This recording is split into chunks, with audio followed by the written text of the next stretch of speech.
बदलते भारत की तस्वीर में आज शिक्षा का बड़ा महत्व है।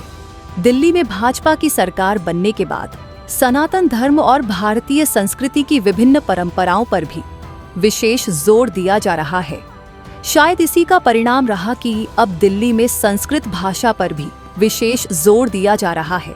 दरअसल मौका था जब एसपीएम कॉलेज पंजाबी बाग में श्री हनुमान संस्कृत महाविद्यालय रघुवीर नगर का वार्षिकोत्सव कार्यक्रम का आयोजन किया गया।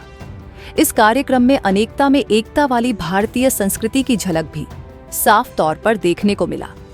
हरियाणवी लोक नृत्य, बिहार की संस्कृति, पंजाबी लोक नृत्य, संस्कृत नाटक, एकल गीत एवं काव्यावली आदि कार्यक्रमों ने लोगों को मंत्रमुग्ध कर दिया।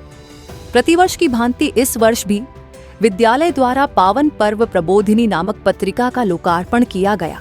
इस अवसर पर कार्यक्रम अध्यक्ष के रूप में सुभाष अग्रवाल और मुख्य वक्ता के रूप में अनिल कुमार गुप्ता उपस्थित रहे।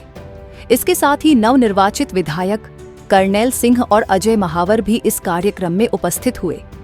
इस मौके पर सभी अतिथियों और वक्ताओं ने संस्कृत और भारतीय संस्कृति को बढ़ावा देने पर जोर दिया। पहली बात तो ये है कि संस्कृत जो विषय है ना, ये मात्र संस्कृति तक सीमित नहीं है, ये कैरियर है। जैसे विज्ञान कैरियर होता है, मैथमेटिक्स होता है, इंग्लिश होता है, वैसे संस्कृत भी कैरियर है। तो कहीं इसको ठीक करने की ज़रूरत है। और दूसरी जो बात बहुत आवश्यक है कि एक ये भ्रम फैलाया गया है कि संस्कृत का संबंध पंडितों से है। ये कर्मकांड नहीं है, ये जननी है सबकी। तो जिसके पास जननी है उसको क्या घबराना, उसको क्या सोचना। तो आने वाला जो समय है वो संस्कृत का है। आज से 25 साल पहले कोई नहीं सोच सकता था कि एक रिक्शा वाले के हाथ में भी मोबाइल होगा। तो आज आपको एक बात बोल के जा रहा हूँ कि आने वाले 10 वर्ष के अंदर संस्कृत जो है ये संसार के अंदर राज करेगी। तो उसके अंदर जो ये हनुमान संस्कृत महाविद्यालय है उसका भी बहुत अच्छा रोल होगा। बहुत शुभकामनाएं। देखिए, ये संस्कृति जो भी जहाँ भी संस्कृत पढ़ाई जाती है, ये हमारी संस्कृति तो मदर लैंग्वेज है और ये हमारी संस्कृति, भारतीय संस्कृति जिसे हम कहते हैं, इसको जिंदा रखे हुए है। आज भारतीय संस्कृति की बहुत ज़रूरत है। हमारी जो कल्चर है, पुरानी कल्चर, वो बहुत गौरवशाली है और उसको जिंदा रखना, क्योंकि आजकल जो वेस्टर्न कल्चर चल रही है उसमें बहुत सारी दिक्कतें हैं। आजकल जैसे हम लोग, हमारी भारतीय संस्कृति में ज्वाइंट फैमिली रहती है, हम मिलकर रहते हैं, हमारा समाज में मोटिवेशन रहता है, हमारी विवाह शादियाँ वगैरह सस्टेन करती है लॉन्ग टर्म के लिए। एक बार हम विश्वास करते हैं कि शादियाँ 7 जन्मों की होती है, जन्मांतर तक होती है। तो वो चीज़ें अब ख़त्म हो रही है और मोटिवेशन ख़त्म हो रहा है, लोगों में स्ट्रेस बढ़ता जा रहा है। वेस्टर्न कल्चर के अंदर शादियाँ टूट रही है, ज्वाइंट फैमिली नहीं रह रही है। तो इस तरह की एब्सेंस के अंदर ये हमारी जो संस्कृत विद्यालय है, इनकी बहुत आवश्यकता है। देखिए, ये बहुत ही उत्कृष्ट कार्य है और आज जो ये हनुमान संस्कृत महाविद्यालय ने ये कार्यक्रम रखा है, मैं इसकी प्रशंसा करता हूँ। हमारी संस्कृति की जड़ों को हरी रखना और हमारी जो संस्कृत भाषा है वह तो गंगोत्री है भाषाओं की। और मुझे लगता है कि धीरे धीरे लंबे समय तक, लंबे कालखंड में ये देश गुलाम रहा है और कहीं न कहीं दूसरी भाषाएं इस पर हावी हो गई। उसमें अंग्रेजियत भी हो, उर्दू हो, किसी से ऐतराज़ नहीं है, पर अपनी माँ को तो कोई नहीं भूल सकता और हमारी भाषाओं की माँ संस्कृत है। और इसलिए आपने देखा होगा कि विधानसभा में जब मैंने शपथ ली इस बार, तो मैंने संस्कृत में ही शपथ ली है और उसका उद्देश्य यही था कि अपनी जड़ों की ओर वापस जाना और अपनी माँ को स्मृति में रखना।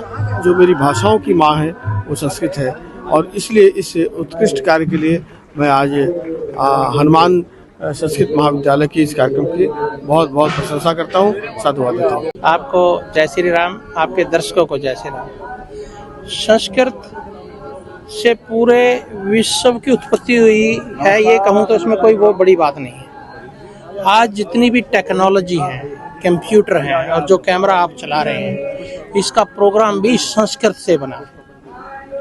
हम लोग उसको पहचान नहीं पाए, विदेशी लोगों ने हमारी संस्कृति के चुरा करके उस पर ही आधारित सब ये कार्यक्रम बने हैं, एक प्रोग्राम बने हैं।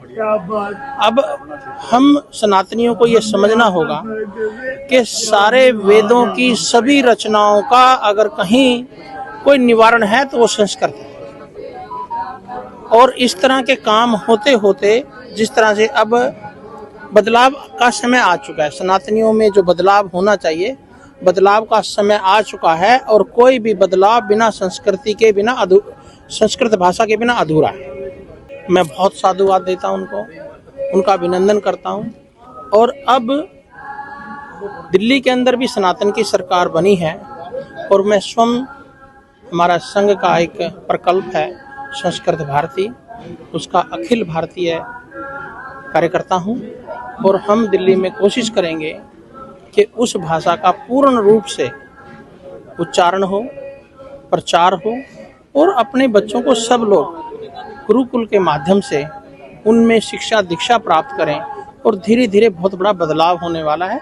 और यही हमारी संस्कृत भाषा की एक ताकत है, और वो होके रहेगी। और आप पूरे विश्व में ये संस्कृत भाषा की ताकत ही आज वेदों के आधार पे विश्व का इतना बड़ा कुंभ, कितने देशों की संख्या को मिला ले तो वो कुंभ हुआ है, वो हमारी संस्कृत भाषा से बने हुए वेदों के ऊपर आधारित है। मेरे लिए बहुत सौभाग्य का अवसर है कि मैं इसके वार्षिकोत्सव में शामिल हुआ हूँ। संस्कृत हमारी विश्व की प्राचीनतम भाषाओं में है और भारत की अधिकांश भाषाओं की जननी है।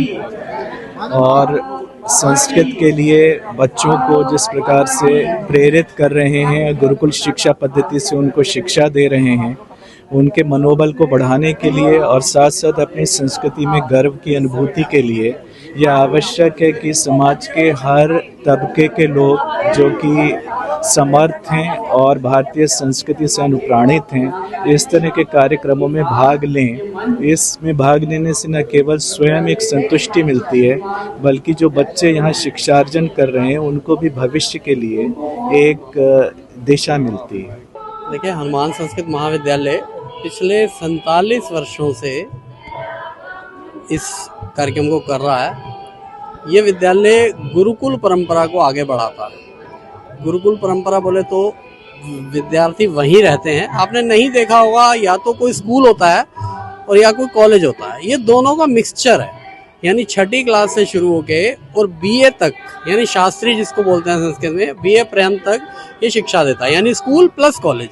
और उसमें भी 16 राज्यों के बच्चे प्लस नेपाल देश के कुछ लोग, और राज्य ऐसे जहां पर संस्कृत बिल्कुल गौण होती जा रही है, जो जिसको 7 सिस्टर बोलते हैं, जैसे मेघालय, मणिपुर, अरुणाचल, वैसे राज्यों के बच्चे वहां आकर रहते हैं, शिक्षा पाते हैं, और फ्री ऑफ कॉस्ट उसको हम शिक्षा देते हैं। और पिछले 1978 से निरंतर चलता चला आ रहा है। और अभी हम अपने वार्षिक उत्सव की ओर आगे बढ़ रहे हैं। वार्षिक उत्सव बोले तो स्वर्ण जयंती उत्सव की तरफ आगे बढ़ रहे हैं 2028 में, यानी 3 वर्ष बाद इसको हम स्वर्ण जयंती के रूप में मनाएंगे।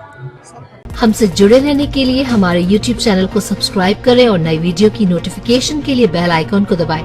अगर आप ये वीडियो Facebook पर देख रहे हैं तो लाइक जरूर करें और ज्यादा से ज्यादा शेयर करें। धन्यवाद।